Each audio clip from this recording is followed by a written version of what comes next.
Morning, children. Continuing further with the chapter of government budget.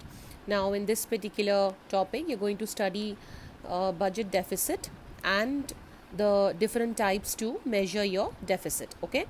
Now, budget deficit or budget surplus. Okay. Now, deficit is something where the expenditure of the government is more than the receipts, and budget surplus is a situation where your receipts are more than your expenditure. Okay, so a budget deficit, a situation where the budget expenditure of the government are greater than the budget receipts. So naturally, when the government is going to exceed its expenditure, okay, than the receipts, then definitely the budget is going to be under deficit. Okay, so the same thing is said in a formula here. Total expenditure, okay, naturally it's going to include revenue and capital minus total receipts. Total expenditure minus total receipts is your budget deficit. Total expenditure will include revenue and capital. Total receipts will include revenue and capital receipts. Okay, so budget deficit is a situation where budget expenditure minus budget receipts, or a situation where your budget expenditure is more than your budget receipts. Okay, now coming to the types of measurement. Okay, three types: revenue deficit, fiscal deficit, and primary deficit. Revenue deficit, it is the excess of revenue expenditure over revenue receipts. When we are talking only about revenue deficit here, so we are going to take only revenue expenditure and revenue receipts. So revenue deficit is a situation where your revenue expenditure is more than your revenue receipts. Okay, the same thing is given here. Revenue receipts are more than your revenue expenditure is more than your revenue receipts. Okay, now what are the implications or the consequences when you have a deficit in revenue? The first one says, because of revenue deficit, the government may have to cut its expenditure on several welfare programs in the country. This leads to loss of social welfare. Definitely, when the government sees that the expenditure is going high and the receipts are coming down, so what will the government do? The government is going to reduce its welfare programs. Okay, because here you see the government is not creating any asset or anything, so definitely here the welfare programs are going to be cut down. Fine, so which definitely leads to loss of social welfare.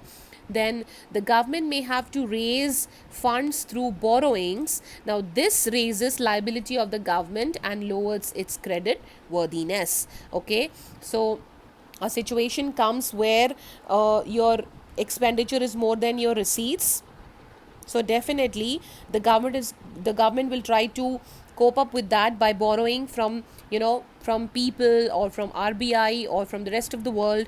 So naturally the government is going to lose its credit worthiness. Okay, then the government may be compelled for disinvestment, a situation where the government tries to sell a part of its shares to the private investors. Okay, so in this situation what happens? The ownership of public enterprises will go to the foreign companies, and consequently economic control of the foreigners may increase in the domestic economy. If at all the government is selling any of its companies shares to the foreign investors, so naturally the monopoly of the foreigners will increase. That means the foreign investors are going to increase in the domestic economy, which is not a good sign actually. Okay, now, three ways of managing revenue deficit. How can we manage it? One is by borrowing from general public or RBI or rest of the world. If at all the expenditure are more, we can borrow. The next one talks about disinvestment. The next one talks about cut in expenditure, like in the government will cut off its subsidies, whether it's giving to the backward regions or any other way of subsidies. So that would be cut. So this is the way to manage revenue deficit. Fine. Now coming to fiscal deficit. What is it? It is an excess of total expenditure over total receipts other than borrowings. Okay, so here when the total expenditure is more than your total receipts, we call it as fiscal deficit, wherein total expenditure, revenue and capital minus total receipts other than borrowings. Okay, so here we don't talk about borrowings. Fine. So, in fact, fiscal deficit is an estimation of total borrowings by the government. It is often called gross fiscal deficit. So, gross fiscal deficit is nothing but borrowing from RBI, borrowing from abroad, and net borrowing at home. Okay, so gross fiscal deficit shows estimated borrowing by the government to cope with its expenditures during the year. Often it is expressed as a percentage of GDP. That means how much percentage of GDP, okay, can be regarded as fiscal deficit. Okay, so this is a situation of fiscal deficit. Now what are the implications of fiscal deficit?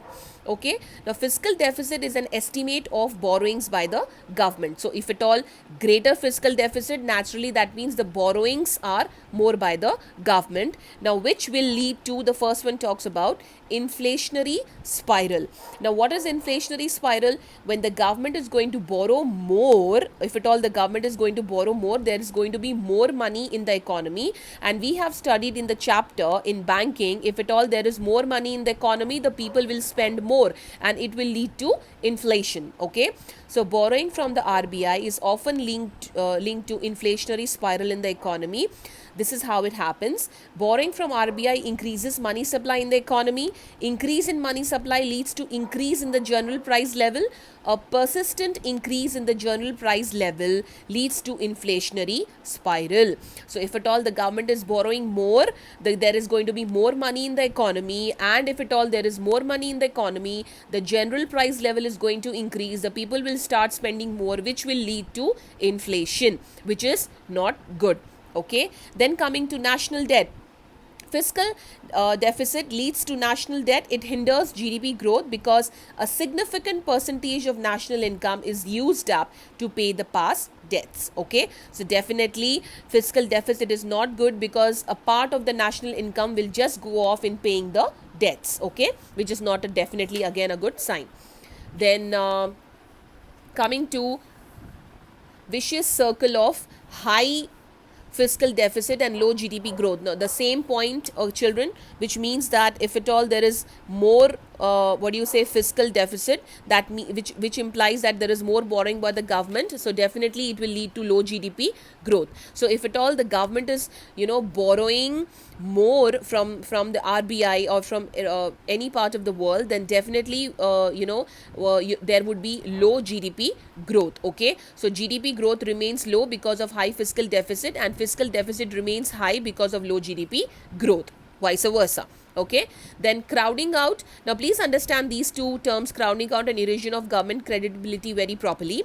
Now high fiscal deficit leads to crowding out effect. Now this is a situation when high borrowings by the government reduces the availability of funds for private investors. Now fiscal deficit is a situation where the government is borrowing more, right? Now if the government goes on borrowing more, there would be nothing left for the private investors to borrow from the banks or from or take, for example, sell the shares or take it from the public, right? So if a part of the money is taken by the government, so naturally the private investors will be left with no money to borrow from the banks. Okay, so this is called crowding out effect, where a part of the money is actually borrowed by the government and there is nothing left for the private investors. Then coming to erosion of government credibility.